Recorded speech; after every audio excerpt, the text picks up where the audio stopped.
All right, hello everybody. My name is Chris Fraser, and this is my final project for IT202. So, at the beginning, you're introduced to a home page. Nothing really can be done on this page. I noticed that these look like links you could click, but they are not. You cannot click them. This is just aesthetics, if you would say. But at the bottom here, you're able to open an account or log in. For the purpose of this video, I will be opening an account. So I will be putting in my information. You can put a preferred name. I'll leave it at Chris. Username. You can choose your username. I will just show you what happens. That's an existing username in the database. I'll show you what happens if there is an existing user.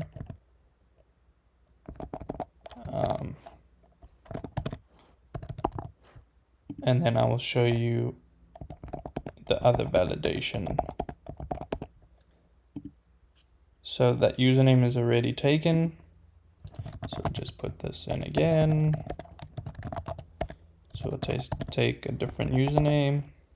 I'll show you what happens if an email is already existing.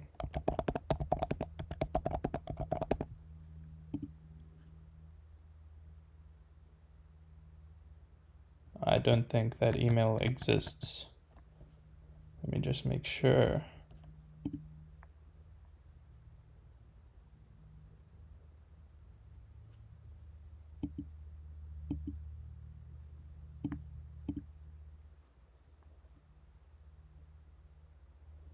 Okay, that email does not exist. Does not exist. But let me just show you what happens if it does. So we did test. Oh, no. Take this, put it here.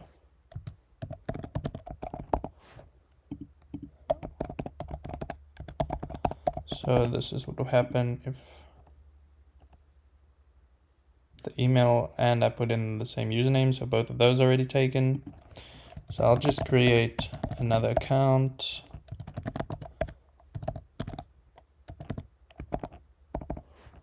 And let's use, and here I will show you the password validation. So if you were to enter a password, let's do that. The password must at least be 9 characters long and contain at least one number. So let's do this, but let's make them not equal each other.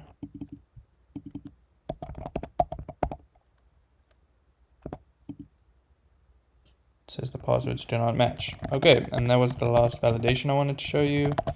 So here we will just make a new account.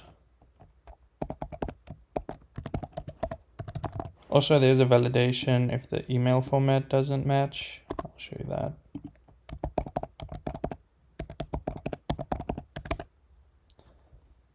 Let's see the email mismatch, test. And if you just put that, it still says invalid. You have to put a .com or something. Okay, so we got cftest 1213 and the password. So now you have an account.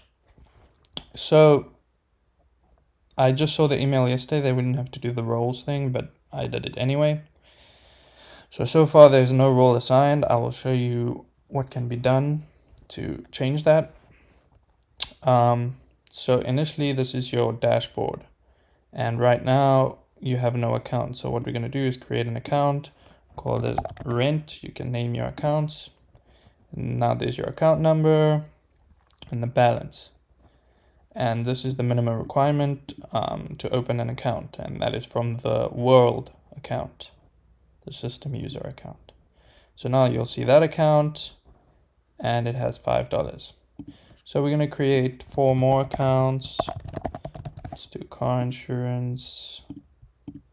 Let's do home insurance. Let's do savings. How many do we have now? 1, 2, 3, 4. So we go one more to do groceries. So now that you have 5 accounts, if you were to go and create another account, it will pop up saying you already have 5 accounts, you cannot create more. So you have these 5 accounts. You're able to view the accounts. Here are all your 5 accounts. And there is something else you can do here, but I'll show you after I do this. So here, let's start with actually deposits.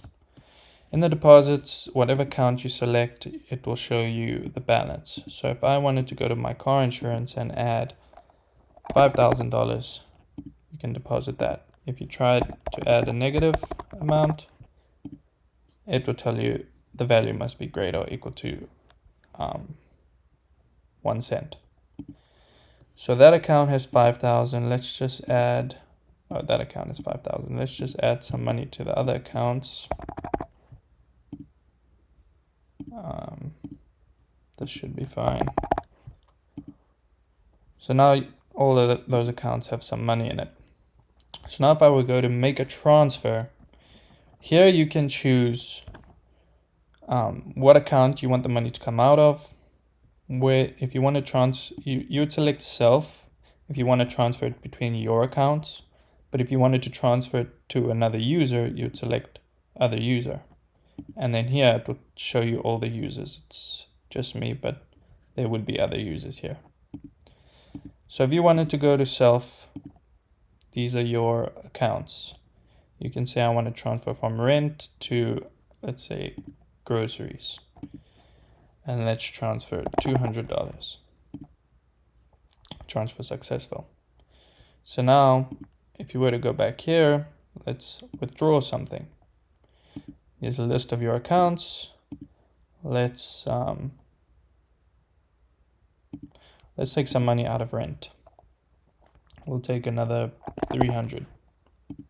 Okay, and this is the same as the deposit. If you were to do a negative, it won't let you. Also with the withdraw, is let's say, okay, rent has $500, but we want to withdraw 800. It will tell you insufficient balance because we do not have 800 in this account. Okay, so now that we did that, if you go to view accounts, we did a bunch of transactions on rent. You click the plus sign to show your transactions, and it will show you as your initial account balance that we deposited 1,000. We did an online transfer to one of my other accounts, which was 200. And then we withdrew 300, and that gives us 505. And then we can delete an account. So let's say we did not want. Here is something I did not do. I was supposed to add the account names, and I didn't do that. My apologies. But it would say the account name. So let's say I know this was one of the accounts. I don't want that. Actually, let's change it. I don't want this 205 account. And then when you delete an account, because there's still funds in there, you can decide where those funds need to go. So let's say it will go into my rent account because I know that's the rent account. And then you'd have to enter the password that you used to register. You'll delete account, and it says account deleted successfully. So now if you go here, you'll only see 1, 2, 3, 4 accounts and not 5. If you delete all these accounts and all the funds are transferred into, let's say, rent, if you were to delete rent, all that money will go to the world account, which is the system admin account. Okay, we can go to profile. Here you can change your username. It does validate and check if the username is taken or if the email is taken. You can update your name, last name, preferred name, and then you would have to enter your password. So let's say I wanted to change this to 12, and you don't have to enter your password unless you're changing it. But if you want to change your username, you could click save, but that username's already taken, so it reverts back to the old one. Let's change the username to 14. This profile updated successfully. If you were to go to the database, it's 14 right there. If you want to change it back, we can change it back. Profile updated successfully. Let's go look here. 13 changed back. And the same applies for the email, all of this, and the old and new password. So the roles, I know it's not required, but if I were to log out and log back in, and I were to go into the system user account, which is the admin account, and the password is system password. So here you won't see the create an account, transfer funds, all of that, because this is the admin account. So here you can see it's admin privileges. So if I were to go to manage roles, here you can manage the roles of the users. So these are all the users with their usernames. So let's go to the one I just created. Here you can assign these roles, or if a role that you want to give a customer does not appear here, you can enter the role name. So let's say I wanted to make this a customer, this user. And here's all the users with their roles. So currently this one has no role. So you make them a customer, you update roles, you go down here, this one's a customer now. So if we were to go back and log out of the system user and log back in to the account we just created, now you'll see a role as a customer. And the system user account, the admin account, is used to adjust everyone's role. So yeah, I was going to add a functionality where if the system user if the admin account made, let's say, this account an admin, another thing would pop up down here with the manage roles buttons, and they can change users' roles. But after I read the email last night from the professor, I realized that we didn't even need the roles. So I will leave it at this, which I think is pretty good enough. Let me show you if I can see. Let me log into a random account.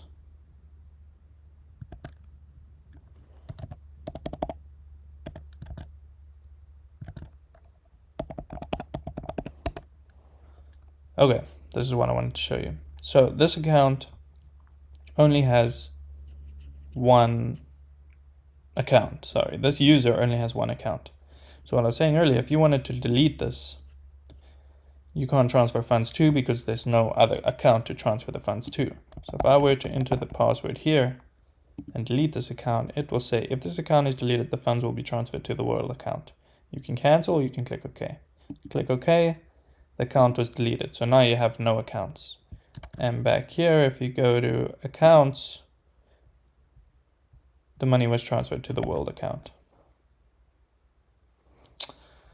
So let me just make sure I'm not missing anything out. We did transfer, deposit, withdrawals. We viewed the accounts. Just so I show you that again. Go back here. Log into the account we created.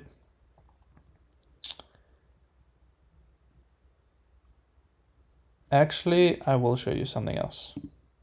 Let's go and register a new account with a different name because I've just been last name, let's say Frank.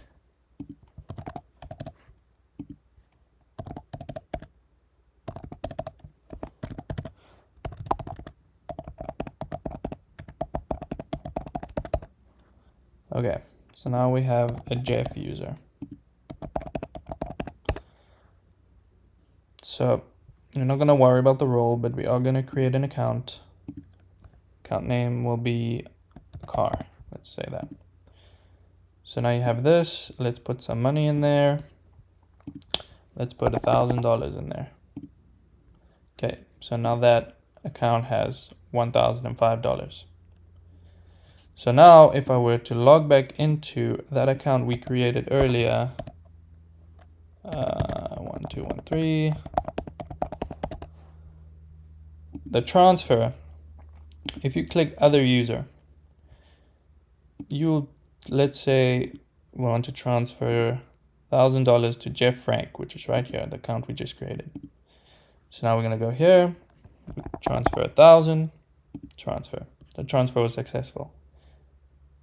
And that was from car insurance. So if we go to view accounts, go to car insurance, online transfer to Jeff Frank. Okay. So let's go log in as Jeff. Oh, now it has $2,005. Go to view accounts, online transfer to Jeff. Online transfer, this one. Online transfer 1,000 from Chris Fraser. This transaction should be an error in the code, I guess, because it includes the account number it's showing in the transactions. So that's a minor error in the code that can be fixed. But the functionality works. And let me just make sure I'm not leaving anything out. I showed you the roles. You can change the password. And you can log out. And if you wanted to, you could log in here by this button, or you could just click login down here. And that is basically the functionality of my web application. So here you can see all my users. Here is the roles that are associated with each user, all the transactions that I've been using and testing. The roles, didn't add descriptions for these, but there would be. And the accounts. These three were for milestone 1. I decided to create new ones for milestone 2. And yeah, that is basically my banking app. I hope you enjoyed it, and this class was really fun, and thanks for watching.